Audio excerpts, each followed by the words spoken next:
lovely is thy dwelling place, O Lord of hosts, to me.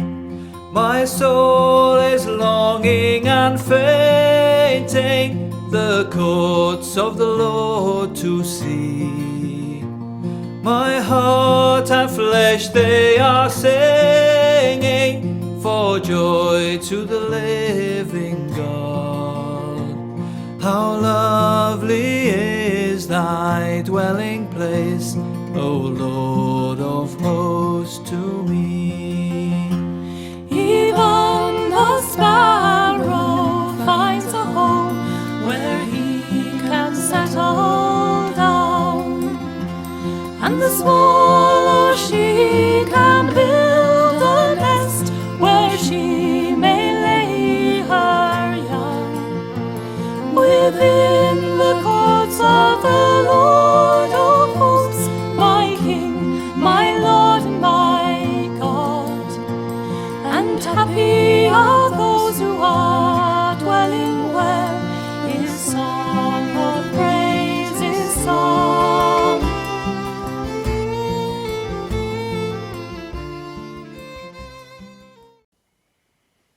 Welcome everybody to the 12th of our home assemblies. I hope you're enjoying them.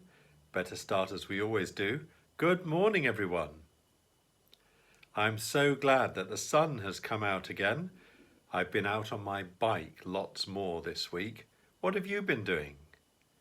Now I know that today some people are watching in school and some people are watching at home, but gradually everything is opening up again, which is great.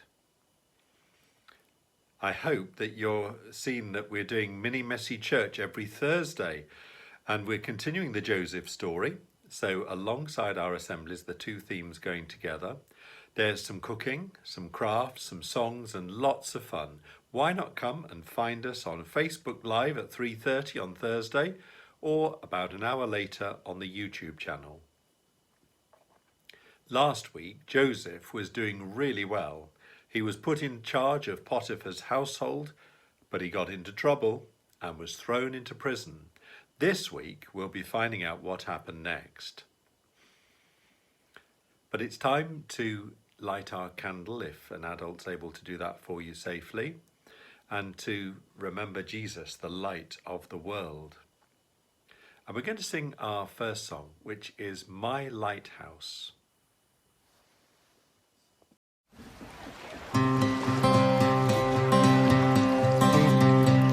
In my wrestling and in my doubts, in my failures, you won't walk out. Your great love will lead me through. You are the peace in my troubled sea. Whoa, you are the peace in my troubled sea. In the silence, you won't let go. In the questions, your truth will hold. Your great love will lead me through. You are the peace in my troubled sea. Whoa, you are the peace in my troubled sea. My lighthouse, shining in the darkness, I will follow you. Oh, my lighthouse, I will trust the promise. You will carry me safe to shore, safe to shore, safe to shore, safe to shore. I won't fear what tomorrow brings. With each morning I'll rise and sing. My God's love will lead me through.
Our Bible story today is from the first book of the Bible. It's the book of Genesis, and it's the story of Joseph in prison. At the end of the story last time, Joseph had been sent to prison for something he did not do. But we also found out that God was with him, and he won the friendship of the keeper of the prison, who placed all the prisoners in Joseph's charge and made him responsible for whatever they did there. Sometime later, Pharaoh, who was the ruler of Egypt, was offended by his chief cupbearer and his chief baker. He was angry with them, and he put them both into prison where Joseph was. They were in prison for quite some time, and the captain of the guard assigned them to Joseph, who looked after them. While Pharaoh's cupbearer and baker were in prison, each of them had a dream one night, and each dream had its own meaning. When Joseph saw them the next morning, he noticed that they both looked upset. So he asked them, "Why do you look so worried today?" They told him, "We both had dreams last night, but no one can tell us what they mean." "Interpreting dreams is God's business," Joseph replied. "Go ahead and tell me your dreams." So the chief cupbearer told Joseph his dream first. "In my dream, I saw a grapevine in front of me. The vine had 3 branches that began to bud and blossom, and soon it produced clusters of ripe grapes. I was holding Pharaoh's wine cup in my hand, so I took a cluster of grapes and squeezed the juice into the cup. Then I placed the cup into Pharaoh's hand." When he'd finished explaining his dream, Joseph said, "This is what the dream means. The 3 branches represent 3 days. Within 3 days, Pharaoh will lift you up and restore you to your position as his chief cupbearer. Please remember me and do me a favor when things go well for you. Mention me to Pharaoh so he might let me out of this place. I was kidnapped from my homeland, the land of the Hebrews, and now I'm here in prison, but I did nothing to deserve it." When the chief baker saw that Joseph had given the first dream such a positive interpretation, he said to Joseph, "I had a dream too. In my dream there were 3 baskets of white pastries stacked on my head. The top basket contained all kinds of pastries for Pharaoh, but the birds came and ate them from the basket on my head." "This is what your dream means," Joseph told him. "The 3 baskets also represent 3 days.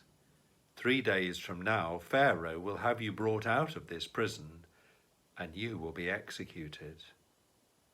3 days later, it was Pharaoh's birthday, and he prepared a banquet for all his officials and staff. He summoned his chief cupbearer and chief baker to join the other officials.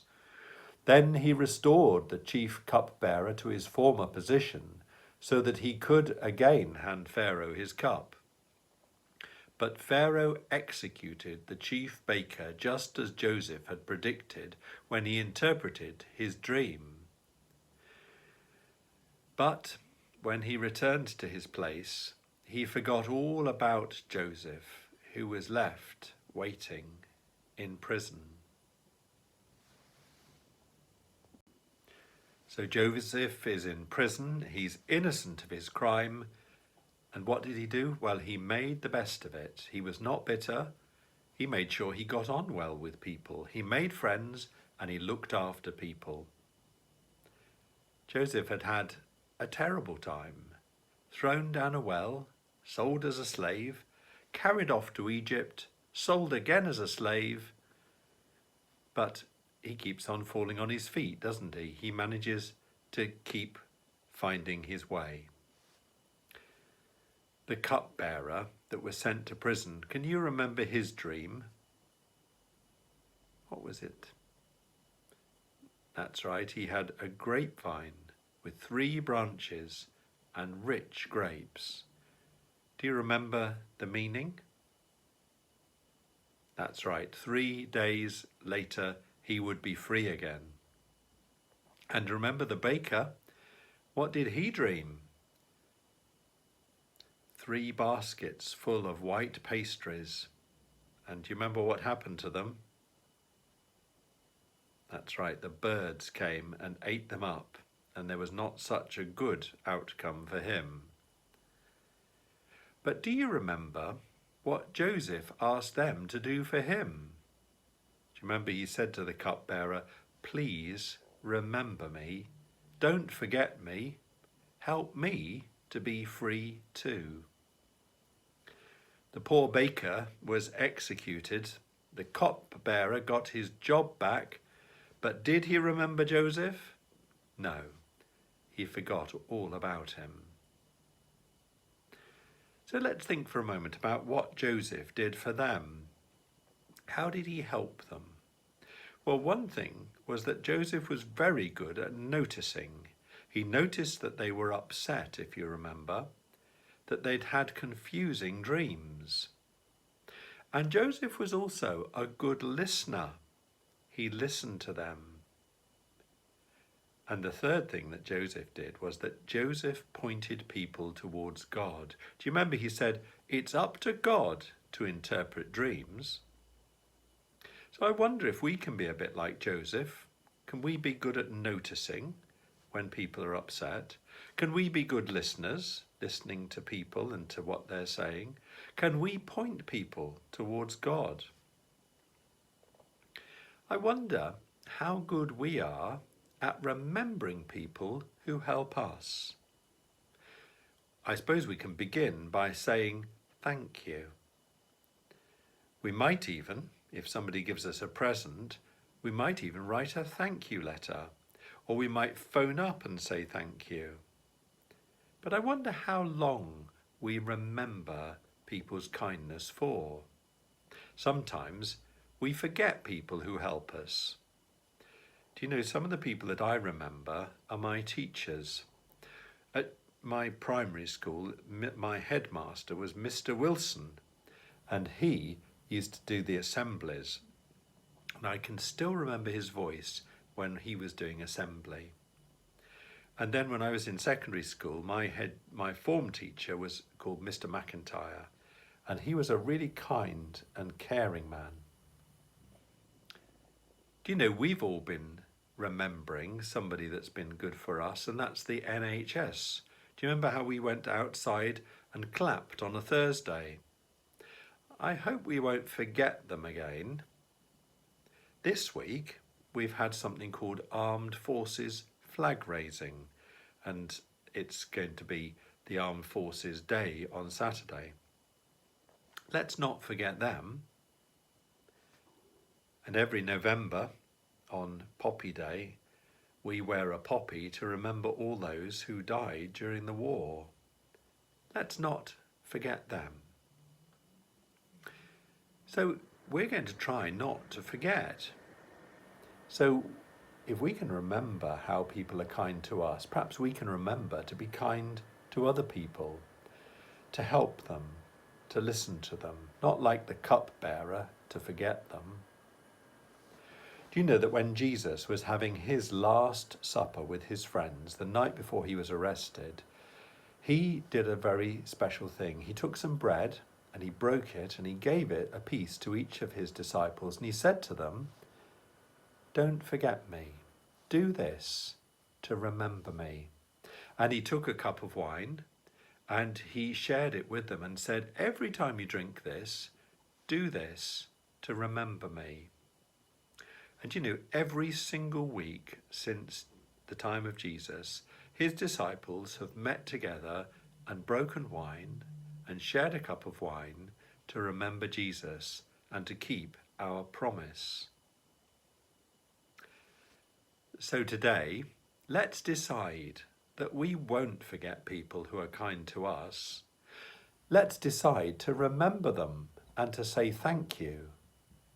And let's be good at noticing, good at listening too. I want to go back to our story. Poor Joseph was left in prison. The cupbearer forgot all about him. He thought only of himself. But God didn't forget Joseph, and next time we will hear about Pharaoh's dreams.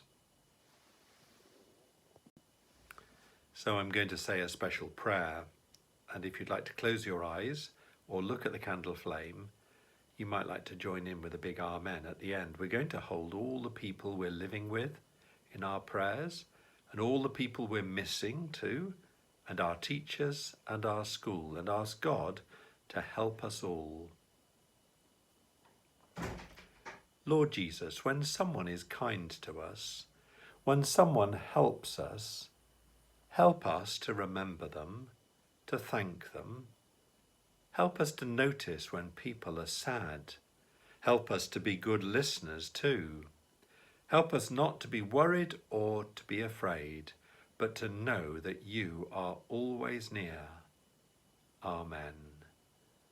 Our Father, who art in heaven, hallowed be thy name. Thy kingdom come, thy will be done, on earth as it is in heaven. Give us this day our daily bread, and forgive us our trespasses, as we forgive those who trespass against us. And lead us not into temptation, but deliver us from evil. For thine is the kingdom, the power, and the glory, for ever and ever. Amen. Now next week it is the story of Joseph and Pharaoh, and I look forward to the next instalment of our story. And if you're free on Thursday, come and join us for Messy Church. Goodbye.